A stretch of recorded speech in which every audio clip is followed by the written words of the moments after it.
लोगों को कल सबको याद है ना, मोनोपोली के अंदर वो टी हैड टेकन अप कि बहुत सारे बायर्स होते हैं, बहुत सारे सेलर्स होते हैं, और ये सारे के सारे बहुत सारे बायर्स होते हैं और एक ही सेलर होता है, और जो एक ही सेलर है वो हमेशा no pure substitute of the product of produce here, वो एक ही सेलर फर्म है, वही इंडस्ट्री है और वही क्या है, प्राइस मेकर है। You also know it very well कि यहाँ पर बहुत रिस्ट्रिक्शंस हैं on the entry of new firms, there are barriers to restriction on the entry of new firm. कोई भी नई फर्म यहाँ पर एंटर नहीं हो सकती है, दैट्स क्लियर, क्योंकि बहुत सारे रिस्ट्रिक्शंस है। कल मैंने आपको 3 रीजंस तो बताए थे कि 3 कौन-कौन से ऐसे रीजंस हैं जिसके कारण से यहाँ पर रिस्ट्रिक्शंस आती हैं, इज दैट क्लियर? तो बच्चे अब now just try to understand एक बहुत इंपॉर्टेंट पॉइंट था, प्राइस डिस्क्रिमिनेशन। प्राइस डिस्क्रिमिनेशन का क्या मतलब होता है, जहाँ पर एक ही प्रोडक्ट को अलग अलग मार्केट्स में बाय लीगल एक्सेप्टेंस अलग अलग प्राइसेस से बेचा जाता है, इज दैट क्लियर? और ये सिर्फ प्रॉफिटेबिलिटी के लिए होता है।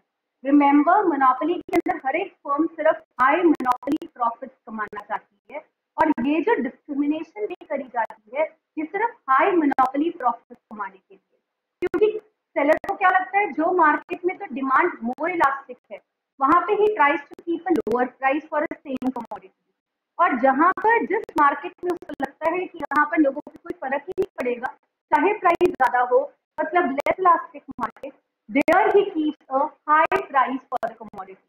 Is this point clear to you? Yes or no? Now, yesterday what we had discussed, we थोड़ा participative ताकि मुझे पता लगता रहे कि हाँ तुम लोगों को समझ आ रहा है। अब कल हम लोगों ने क्या कर लिया था, we had taken up the TRTC approach and आज हम लोग MRMC approach कर रहे हैं, and finally price and output determination. मेरे साथ साथ आप भी डायग्राम्स को चेकआउट करते जाना। बच्चे MRMC, Do you remember what is the shape? थोड़ा सा आप लोगों को रिवाइज करवा रही हूँ कि कौन कौन सी शेप्स हैं यहाँ पर। आप लोगों को पता है what is the shape under the perfect competition for the MR curve? Downward sloping curve. Is that clear? MR downward sloping. What is the shape of an MC curve? This is the shape of an MC curve, upward sloping. तो इन दोनों curves को मिलाकर हमारी MRMC approach आती है, लेकिन you should be remembering कि कुछ यहाँ पर क्या आ जाती है, हमारी कंडीशंस आ जाती हैं। और क्या हमारी कंडीशंस है यहाँ पे प्रोड्यूसर इक्विलिब्रियम को अटेन करने की? Everybody you should be clear regarding that. सबसे पहला पॉइंट क्या है, MR should be equal to MC। Second point क्या होना चाहिए, MC should be rising. Should be rising का क्या मतलब है, MC should cut MR from below, should cut MR from below. Is that clear? MC को MR को कहाँ से कट करना चाहिए, बिलो से कट करना चाहिए। Is that clear to all of you? Yes और no? Hurry up and let me know this point. सबको क्लियर हो गया? Everybody mic on. Is this point clear to each and everyone? Very good, okay. और अगर थोड़ी सी भी voice में कोई प्रॉब्लम आएगी तो please let me no, okay? Now on the basis of these two curves let's make the MRMC approach. कल मैंने आपको एक पेज भेजा था MRMC अप्रोच का, तो डू रिमेम्बर यहाँ पर भी वही 3 कंडीशंस बनती हैं, MR is equal to MC, right? But remember यहाँ पे price is not equal to MC, क्योंकि यहाँ पर ऑलवेज रिमेम्बर वन कंडीशन। यहाँ पर क्या कंडीशन होती है, यहाँ पर price is particularly equal to AR which is greater than MR which is equal to MC। ये कंडीशन बनती है इक्विलिब्रियम की, तो ध्यान रखना। मोनोपोली में और मोनोपोलिस्टिक में ये कंडीशन बनता है कि P तो AR के बराबर है, तो AR is greater than MR which is equal to MC। तभी यहाँ पर हम प्राइस इक्वल टू MC नहीं बोल सकते, तो यूनिक कंडीशन तो सिर्फ परफेक्ट में ही आती है। अब यहाँ पर एक और चीज बनता है कि MR is greater then MC, और एक और चीज बनती है कि MR is less then MC। Clear और नॉट? लेकिन जो इनका एक्सप्लेनेशन है वो बिल्कुल सेम रहने वाला है। So बच्चे, what is the shape of an MR curve? I have taken up an MR curve. Is that clear? Remember ये किसके अंदर है, मोनोपोली के अंदर है, और मोनोपोली में जो भी AR और MR कर्व्स बनेंगे लेस इलास्टिक इन नेचर बनने वाले हैं। Is that clear? Which is this curve now? MC curve. ये कौन सा कर्व बन गया बच्चे? MC। आपको पता है ना MC is a U-shaped curve. Now remember what is this point? E is a point of equilibrium. यहाँ पर MR is equal to MC and MC is rising. Is that clear? MC rise कटा हुआ यहाँ पर cut कर रहा है। अब हमारा आउटपुट कितना आ गया? OQ आ गया। OQ आउटपुट आप लोगों का क्या है? This is the equilibrium level of output. यहाँ पे प्रोड्यूसर क्या कर रहा है? Producer maximises his profit, and also minimises the losses. क्या कर रहे हैं? Minimise the losses. क्लियर और नॉट? वो अपने प्रॉफिट को भी मैक्सिमाइज करता है और अपने लॉसेस को भी क्या करता है? मिनिमाइज करता है। Is that clear? एक और चीज का ध्यान रखना यहाँ पे, gap between TR and TC is maximised here.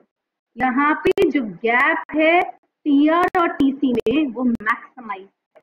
क्या आपको ये तीनों पॉइंट समझ आ गए कि जहां पर MR is equal to MC, that is the point of equilibrium. Equilibrium level of output है, प्रोड्यूसर अपने प्रॉफिट को भी मैक्सिमाइज कर रहा है और लॉसेस को भी मिनिमाइज कर रहा है, और गैप टीआर और टीसी के बीच में या टीसी के बीच में मैक्सिमाइज है। एग्जैक्टली वो मछली का पेट कल हम लोगों ने किया था ना, बिल्कुल मैक्सिमाइज हो जाता है ना। लेट्स ट्राई टू अंडरस्टैंड बच्चे। यहाँ पर देखो, अगर पास कोई एक ऐसा पॉइंट आ जाता है जो कि OQ1 है, जस्ट ट्राई टू अंडरस्टैंड ये OQ1 क्या एक्सप्रेस कर रहे हैं कि इस लेवल ऑफ आउटपुट के ऊपर, okay let me make it with the red colour pen तो ज्यादा दिखेगा। हमारे पास अब ये एक आउटपुट लेवल आ गया OQ1। OQ1 के ऊपर MR की वैल्यू कितनी है? A, और MC की वैल्यू कितनी है? This is B। आप क्या कहोगे? यहाँ पर net addition to revenue greater than net addition to cost. I hope this point is clear कि net addition जो revenue में हो रहा है ना, MR क्या होता है? Net addition to total revenue. What is MC? Net addition to cost. तो net addition to revenue ज्यादा है और net addition to cost क्या है? कम। वही वाला पेज निकालो, वहीं से सारे आंसर्स आ जाएंगे। MR is greater than MC. हमें करना क्या चाहिए? Is that clear? You should remember, ये क्या है? लो आउटपुट है, और आपको पता है लो आउटपुट का मतलब क्या होता है? लो प्रोडक्शन। लो प्रोडक्शन का मतलब क्या होता है? लो सेल्स, और लो सेल्स का मतलब क्या होता है? लो प्रॉफिट। Is that clear? जबकि कोई भी फॉर्म का मेन एम क्या होता है? प्रॉफिट को मैक्सिमाइज करना। Is that clear? Therefore, to maximize profit हमें क्या करना है? Increase level of output. कहां से? OQ1 to OQ। क्लियर और नॉट? आउटपुट को बढ़ाएंगे। बच्चे आप एक और पॉइंट लिख सकते हो, gap between TR and TDC is yet to be maximized, yet to be maximized। अभी जो गैप है TR और TDC में, उसको और मैक्सिमाइज करना है। Is that clear? और बच्चे ऐसा करने के लिए हमें क्या करना चाहिए? Move up on the MC curve, move down on the MR curve till you reach your point of equilibrium. समझ आया? Therefore, what we should do, this is your next point. Therefore, we should move up on MC curve. कौन से point से कौन से point तक? B to E, and down on an MR curve, down on MR curve। किस point से? A to E, to reach where? To reach point of equilibrium। और point of equilibrium क्या बताते हैं? Maximum profit। Is that clear? और इसी point पे losses भी क्या है? मिनिमाइज। क्या आपको MR MC अप्रोच समझ आ रही है बच्चे? क्वेश्चन सर आपको ऐसे आ जाते हैं कि व्हाट विल हैपन अगर MR is greater then MC? तो ऑब्वियसली अगर MR ग्रेटर देन MC, सबसे पहला क्या कहेगा कि जो नेट एडिशन टू रेवेन्यू है ना वो ज्यादा है और नेट एडिशन टू कॉस्ट क्या है? कम। फिर क्या आएगा? ये पक्का लो लेवल ऑफ आउटपुट है। लो आउटपुट का मतलब लो प्रोडक्शन, लो प्रोडक्शन का मतलब लो सेल्स, लो सेल्स का मतलब लो प्रॉफिट। लेकिन यहाँ पे प्रोड्यूसर का मेन एम क्या है? प्रॉफिट को मैक्सिमाइज करना। इसलिए प्रोड्यूसर क्या करेगा, आउटपुट को बढ़ाएगा OQ1 से OQ तक, क्योंकि यहाँ पर दोनों कंडीशन सेटिस्फाई है, MR MC के बराबर भी है और MC क्या है, राइजिंग है।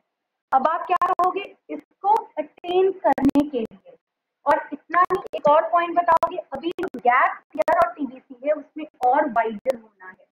इतना ही नहीं, ऐसा इक्विलिब्रियम तक पहुंचने के लिए we should move up on which curve, MC, D to E point, and down on an MR curve from A to E to reach where, the point of equilibrium.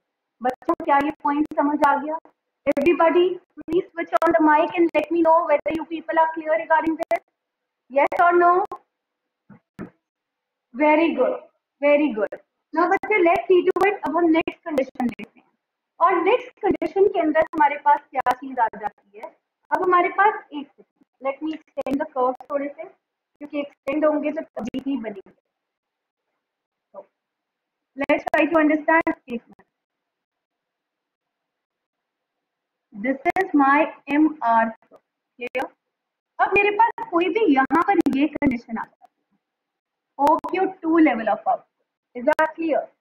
अगर मेरे पास OQ2 लेवल ऑफ आउटपुट आता है ना, मुझे just try to understand, मुझे red भी करने दो, राइट? एक पॉइंट ये आ गया और एक पॉइंट ये आ गया, this is B dash and this is A dash, is that clear? आपको क्या पता चल रहा है, जो नेट एडिशन का रेवेन्यू है दैट इज A1 Q2 कितना कम है, लेकिन कॉस्ट में जो एडिशन हो रहा है ना वो बहुत ज्यादा हो रहा है B1 Q2 का, इज दैट क्लियर? तो obviously we are heading towards losses. हम धीरे धीरे किस सिचुएशन की तरफ लीड कर रहे हैं, MC is greater than MR, therefore heading towards losses, heading towards losses. Is that clear to all of you? Yes or no? Now, अगर MR is less than MC बच्चे, तो just try to understand what is happening. यहाँ पर आप क्या कहोगे, net addition to cost is more than revenue.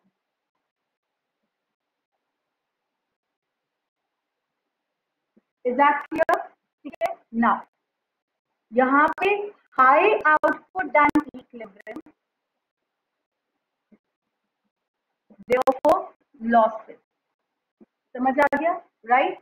Therefore, to minimize the cost, अपनी cost को क्या करना है हम लोगों ने, minimize the cost, decrease output from OQ2 to OQ। हमें अपने आउटपुट को कहां से कम करना चाहिए, OQ2 से OQ तक लेकर आना चाहिए। Is that clear? आप एक और चीज बताओगे यहाँ पे, gap between PR and TBC is minimized.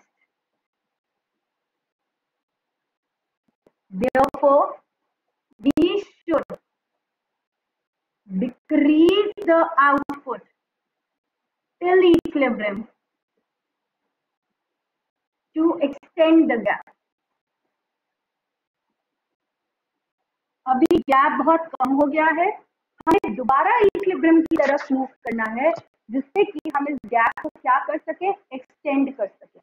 Remember ना, मछली का पेट TR वाले कर्व में बताया था, यहाँ पे तो गैप बहुत कम था, यहाँ पे वाइडन था, और यहाँ पे क्या था, इट इज पर्टिकुलरली कम होना शुरू हो गया था। क्लियर? नाउ एक और पॉइंट इसका रहेगा, एंड दैट इज व्हाट, ऐसा करने के लिए आपको क्या करना चाहिए बच्चे, हमारे को अपनी कॉस्ट को कम करना है, तो move down on the cost को, हमारे को अपनी रेवेन्यू को थोड़ा सा बढ़ाना है, to reach back to the point of origin, तो हमारे को अप ऑन द MR को मूव करना है। Is that clear? Therefore, to reach equilibrium point, we should move down on an MC curve. बच्चे किस पॉइंट से किस पॉइंट तक, we should move down on an MC curve from B1 to E, from B1 to E, and move up on MR curve from A1 to E। समझ आ गया? Hence हमारे profit क्या हो जाएंगे?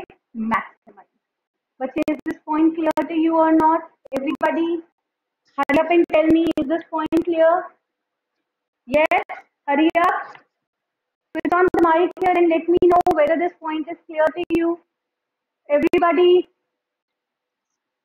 very good. एक बात का ध्यान रखना बच्चे, प्रोड्यूसर इक्विलिब्रियम किस स्टेज में बनता है ये आप हमेशा नोट डाउन कर लो।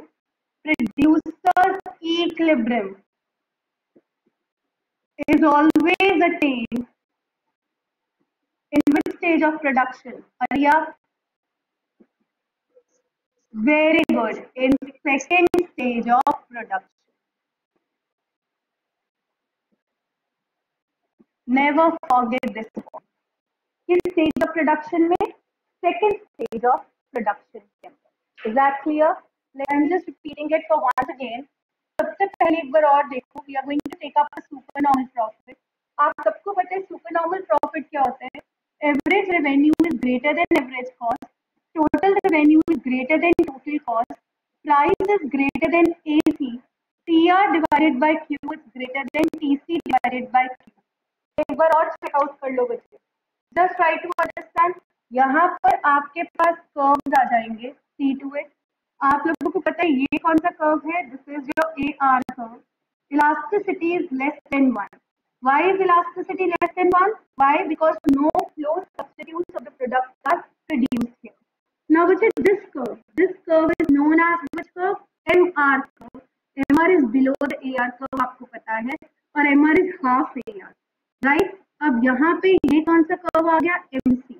रिमेंबर इक्विलिब्रियम आउटपुट अगर डिटरमाइन होना है तो वो हमेशा किसके बेसिस पे होना है? MR और MC के बेसिस पे. तो यहाँ पर हमने इक्विलिब्रियम आउटपुट को डिटरमाइन कर लिया और कितना हमारा इक्विलिब्रियम आउटपुट है? OQ star. Is that clear? अब हमारे को आउटपुट तो मिल गया, हमने प्राइस देखनी है. प्राइस देखने के लिए आप क्या करोगे? इसी पॉइंट से AR कर्व को टच करोगे. मैंने यहाँ पर टच कर दिया तो ये पॉइंट मुझे क्या बताएगा? Price. What is my AR here? It is equal to OP और I call this point R. Remember ये RQ स्टार. ये पॉइंट है बच्चे, यू शुड रिमेंबर. ये नोट्स में गलत दे रखा है, E मिस प्रिंटेड है, इसको R कर लेना. अब बारी आ जाती है बच्चे कॉस्ट कर्व की. और कॉस्ट तो सुपरनॉर्मल प्रॉफिट में कहाँ पे होता है? Bye perfect competition. आपको पता है कि सुपरनॉर्मल प्रॉफिट अगर होगा तो एसी की placement is below the AR curve. AC की प्लेसमेंट कहाँ पे होती है? Below the AR curve. तो अब यहाँ पर हम लोग एसी कर्व इस तरीके से बनाएंगे कि एसी कर्व जो यू शेप है, एमसी उसको राइट करता हुआ मिनिमम पे कट करे. हमारा एमसी तो ऑलरेडी है, अब एसी की प्लेसमेंट करनी है. हमने एसी बनाया इस तरीके से. Is that clear to you? ना. अब हमने क्या देखना है कि जो ये हमने आउटपुट प्रोड्यूस किया, इस आउटपुट पे एक फर्म को सुपरनॉर्मल प्रॉफिट मिला, नॉर्मल प्रॉफिट मिला या लॉसेस मिला. और ऐसा तो जब हम प्राइस और एसी को कंपेयर करेंगे तभी पता चलेगा. अब कॉस्ट कर्व ने बिलो द AR कर्व है और इसी आउटपुट की लाइन को यहाँ पे काटा है R1 से. मैं इसको यहाँ पर ले लेती हूँ, आई कॉल इट P1.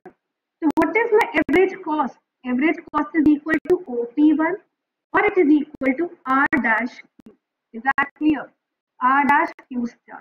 और अगर मैं प्रॉफिट्स देखूं तो मेरे प्रॉफिट्स कितने आ जाएंगे? PP dash और it is R dash. Is that clear? और अगर मैं टोटल के हिसाब से चेकआउट करूं तो टोटल रेवेन्यू कितना है मेरा? POQR. और टोटल कॉस्ट कितनी है? P dash OQ star R dash. So what is my profit here? PP dash R dash R is my profit. Is that clear to all of you? Yes. क्या आपको सुपरनॉर्मल profit सबको clear हो गया? Repeat it once again बच्चे. That in the case of supernormal profit, AC is below the AR curve. This is really very important point. इसी के ऊपर ज्यादातर क्वेश्चन बनता है in the case of supernormal. Now let's move to the normal profit. Normal profit TR is equal to AC. Remember break even point. Remember TR is equal to TC. Price is equal to AC. Is that clear? Now, but when I am talking about the break even point, you should remember what? Again, हमारे AR curve, right? Less elastic in nature. ED is less than 1. And this is particularly my MR curve. Clear? मेरा AR और MR मैंने इस तरीके से बनाया. MR is half AR. Now, let me try to tell you मेरा MC curve, क्योंकि मैंने अपना आउटपुट डिटरमाइन करना है और आउटपुट इस तरीके से डिटरमाइन करूंगी कि यहाँ पर मेरा MR is equal to MC and also MC is rising. ये मेरा OQ star is the equilibrium level of output. Price कौन सा कर्व डिटरमाइन करता है एवरीबॉडी? AR. तो इसके लिए मैंने इसी लाइन को ऊपर की तरफ ले लिया क्योंकि मुझे क्या ढूंढना है, ये जो OQ लेवल ऑफ आउटपुट है इस पे फर्म कौन सी प्रॉफिट कमा रही है. And we are doing the case of normal profit. तो हमने शो करना है कि यहाँ पे ये फर्म नॉर्मल प्रॉफिट कमा रही है. So what is the price here? OP is the price. अब अच्छे नॉर्मल प्रॉफिट कमाने के लिए आपको बाय एक्सपीरियंस पता है रेवेन्यू और कॉस्ट कर्व कोइंसाइड करेंगे, लेकिन यहाँ पे कैसे बनेगा? Everybody look on the board. The following segment of MC curve is tangent to AR at the point of equilibrium output, equilibrium price. Is that clear? ये कौन सा कर्व बन गया? AC. देखो सारे पॉइंट्स कवर हो रहे हैं. ये मिनिमम पॉइंट ऑफ AC था तो MC उसको कट कर रहा है. और ये जो फॉलोइंग पॉइंट था, the following segment of AC is tangent to the AR at the point of equilibrium price. Do remember that. ये ही लाइन इंपॉर्टेंट है. So which line is important? Let me tell you. Here, to attain the normal profits के लिए मैं NP use कर रही हूँ. The falling segment of AC is tangent to AR at point of equilibrium price. किस point के ऊपर? Equilibrium price के ऊपर. Is that clear to all of you? Yes और नो? सबको समझ आ गया? यही इंपॉर्टेंट है कि हमारे को अगर नॉर्मल प्रॉफिट को अटेन करना है, the following segment of AC is tangent to AR at the point of equilibrium price. Clear और नॉट? सबको समझ आ गया ये वाला point? Yes or no? Hurry up and switch on and tell me. Clear?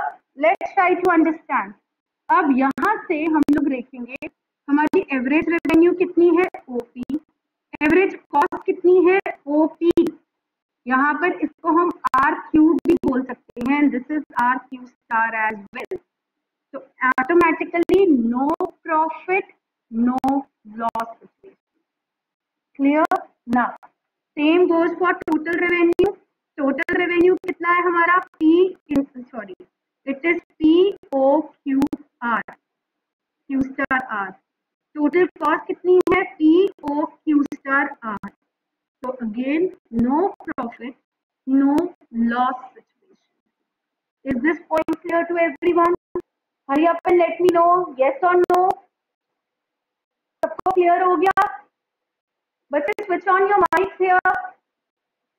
Hurry up, switch on your mic and tell me whether this point is clear or not. Now, we have a last situation. And which is the last situation, bache? The last situation is known as the losses. Bache, just try to understand losses का क्या मतलब होता है. जहाँ पे total revenue क्या है? कम है और total cost क्या है? ज़्यादा है. So let's see the situation of losses here. मैं कौन सी सिचुएशन कर रही हूँ? Third situation, losses. Clear? Now when I take up this third situation बच्चे, TR is less than TC, AR is less than AC, TR divided by Q is less than TC divided by Q, price is less than AC. Clear? ये सारी situations निकलती हैं. Now let's try to understand and have the diagram. यहाँ पर क्या आ गया? Y axis, यहाँ पे X axis. This is your point of origin. revenue and cost. This is what the units of output. Clear? Everybody do remember, tomorrow we have a batch and the batch is at 7:30. Remember the timing? The batch timings is 7:30 in the morning. I'll just update in the group also. किसी का कोई batch तो नहीं है? Everybody, mic should be on here. Answer me. Yes or no? 7:45 पे कर दूं? 15 minute से ओके कल एक दिन मत जाना. Let's see what is it everybody. AR आ गया and this is particularly known as what MR. AR, remember elasticity is less than 1. Hurry up and tell me losses का कर्व कैसे बनने वाला है बच्चे. लॉसेस का कर्व या आपका कौन सा कर्व आ गया MC. E is a point of equilibrium. OQ is the equilibrium level of output और ये ही हमारा equilibrium price आ गया. Remember this very properly. हमने ये आउटपुट वाली लाइन से ही ऊपर को पॉइंट लेना है. Just एक minute. Rubbing it and making it correctly. तो ये लाइन को हमने ऊपर तक ले लिया and here we have the equilibrium price. Is that clear to all of you or not? Now, you know it very well. Losses है और losses में हमारा AC कर्व कैसे बनने वाला है? AC कर्व की placement is above the AR curve. Everybody, this is your AC curve. कौन सा कर्व बन गया ये? AC. अब ध्यान देने वाली बात है इस आउटपुट पे कितना खर्चा है. तो खर्चे को निकालने के लिए हम ये लाइन को ऊपर तक ले गए. This was R, this point is R dash. ध्यान से देखो हमारा कॉस्ट OP डैश. तो what is this situation like? This situation is losses. Clear और नॉट एवरीबॉडी? समझ आ गया what is the important line that we require in case of losses, right? Average cost curve is above the AR curve. कहाँ पे होते हैं बच्चे? Above the AR curve. Is that clear to all of you?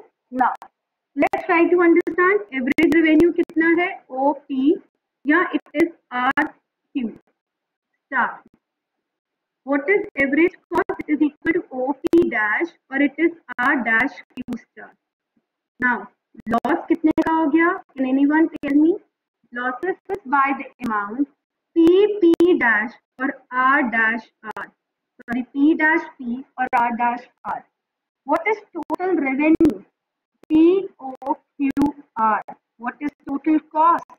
P dash OQR dash. Therefore, what are the losses kind of a situation? P dash P R R dash. Is this point clear? देखो P dash P R R dash is your situation of losses. So, बच्चे with this we have come to the short period का price determination. 3 cases are there on your board: supernormal profit, normal profit, and losses. Super normal profit में AC की placement कहाँ पे conditions करनी है और एक बस एसी की प्लेसमेंट करनी है. डायग्राम नहीं बनाना आ सकता. तो सुपर नॉर्मल प्रॉफिट में एसी की प्लेसमेंट कहाँ पे होगी? अबव द एआर और below the AR. Remember always below the AR.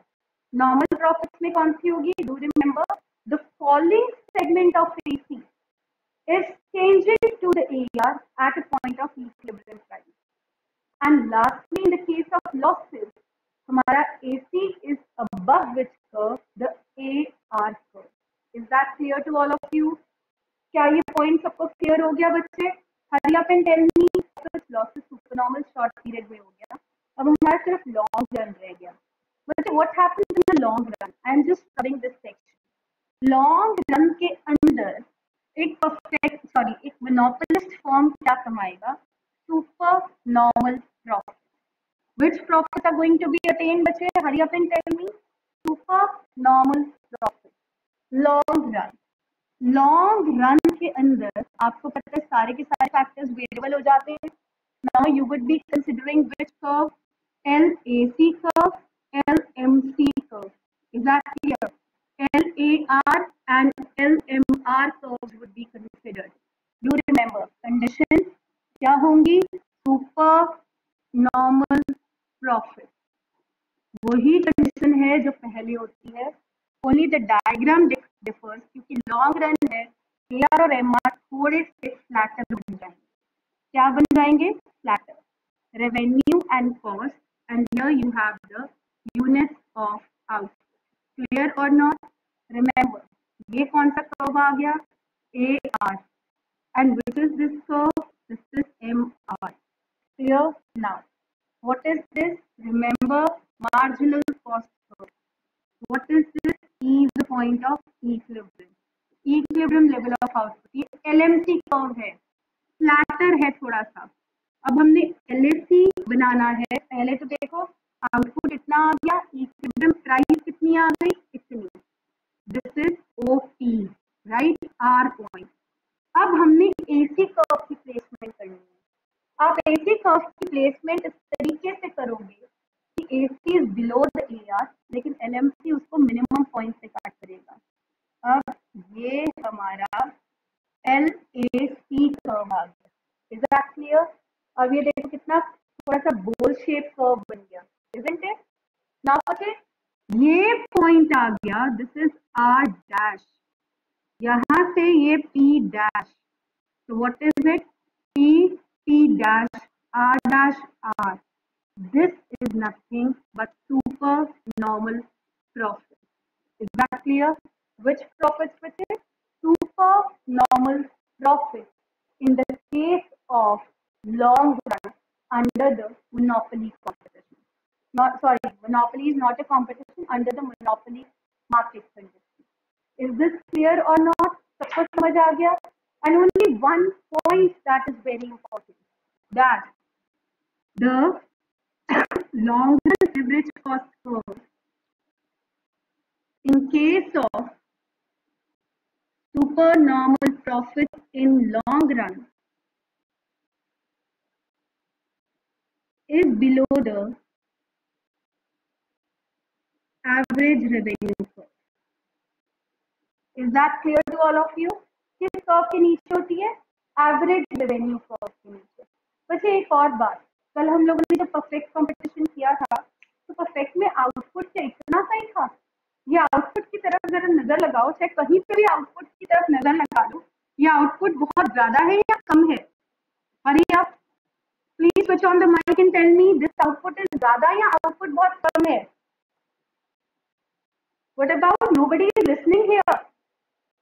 Everybody, where are you all? Switch on the mic here. Very good. तो बच्चे आपको तीन चीजें यहाँ पर ध्यान रखनी है. That under monopoly, ठीक है? Monopoly के अंदर we have what? High price. Price देखो कितना high है, and low output. तभी हम लोग therefore attain profit थे. और परफेक्ट कंपटीशन के अंदर क्या होता है? Under perfect competition low maximum possible output, right, and lowest price. किसी भी मार्केट कंडीशन में, सारी मार्केट कंडीशन में से लोएस्ट प्राइस ही परफेक्ट का है और मैक्सिमम आउटपुट भी परफेक्ट का है. और किसी भी मार्केट कंडीशन में highest output, sorry, highest price किसका है? मोनोपोली का. और लोएस्ट आउटपुट भी किसका है? मोनोपोली का. Is that clear? I'll explain it to you with diagram also at the end of this chapter. With this, we have come to an end of this topic here. Monopoly is all over. And tomorrow we will be starting with price discrimination and finally monopoly. Clear? I'm putting off the class now. Now you